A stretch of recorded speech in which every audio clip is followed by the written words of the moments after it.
दिसंबर 2020 में जब इंसदादी दहशतगर्दी की खुसूसी अदालत ने सानेह बल्दिया फैक्ट्री केस में एमक्यूएम के 2 कारकुनों को सजाए मौत सुनाई थी, ऐसा रद्द-ए-अमल तो एमक्यूएम ने उस वक्त भी नहीं दिया था।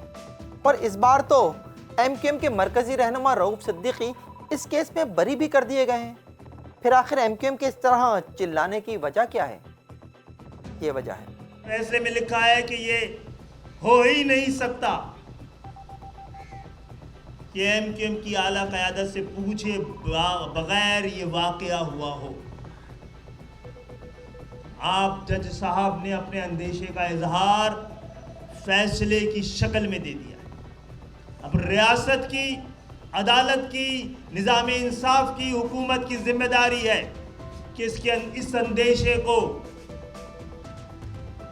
उस पर एक अदालती कमीशन बनाया जाए। एमक्यूएम आज अपने आप को पेश कर रहे हैं।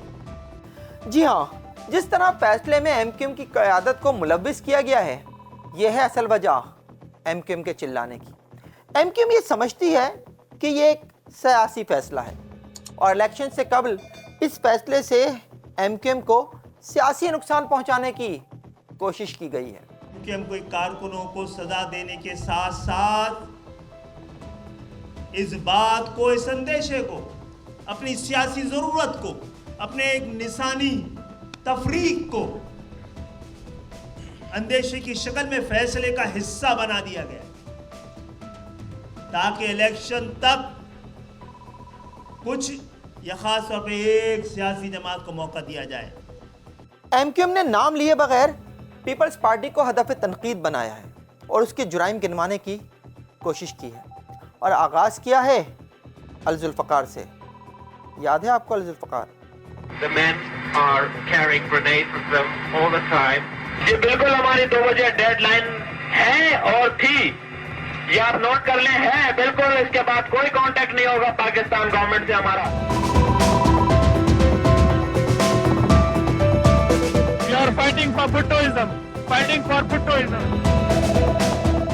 अल-जुल्फ़कार ज़ियाउल हक की जानिब से जुल्फ़कार भुट्टो की हुकूमत का तख्ता उलटने और बाद अज़ां फांसी दिए जाने के खिलाफ मुबैना तौर पर मुर्तज़ा भुट्टो और शाहनवाज भुट्टो की जानिब से कायम की गई थी, जिसमें पीपल्स पार्टी और उसकी ज़ेली तलबा तंजीम PSF के अरकान शामिल थे।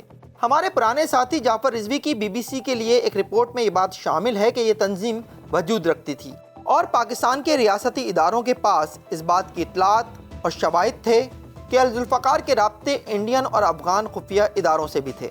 अल-जुल्फ़कार ने 2 मार्च 1981 को PIA की कराची से पेशावर जाने वाली परवाज़ PK-326 को हाईजैक करने की जिम्मेदारी कबूल की। ये फ़्लाइट काबुल ले जाई गई, जहां फ़ौजी अफसर मेजर तारिक रहीम को जहाज़ पर ही कत्ल करके उनकी लाश रनवे पर फेंक दी गई। हाईजैकर्स ने जनरल ज़िया की फ़ौजी हुकूमत को धमकी दी कि जिन 53 अफराद की रिहाई का वो मुतालबा कर रहे हैं, अगर उन्हें रिहा ना किया गया तो जहाज़ में सवार तमाम 143 अफराद को कत्ल कर दिया जाएगा। 13 दिन तक जारी रहने वाली ये हाईजैकिंग उस वक्त ख़त्म हुई जब हाईजैकर्स के मुतालबात की मंजूरी के बाद मुसाफिरों को रिहा कर दिया गया। ये प्रोग्राम आपको कैसा लगा, नीचे कमेंट सेक्शन में कमेंट करके ज़रूर बताइएगा। और हाँ, मेरे प्रोग्राम को लाइक और चैनल को सब्सक्राइब करना ना भूलिएगा।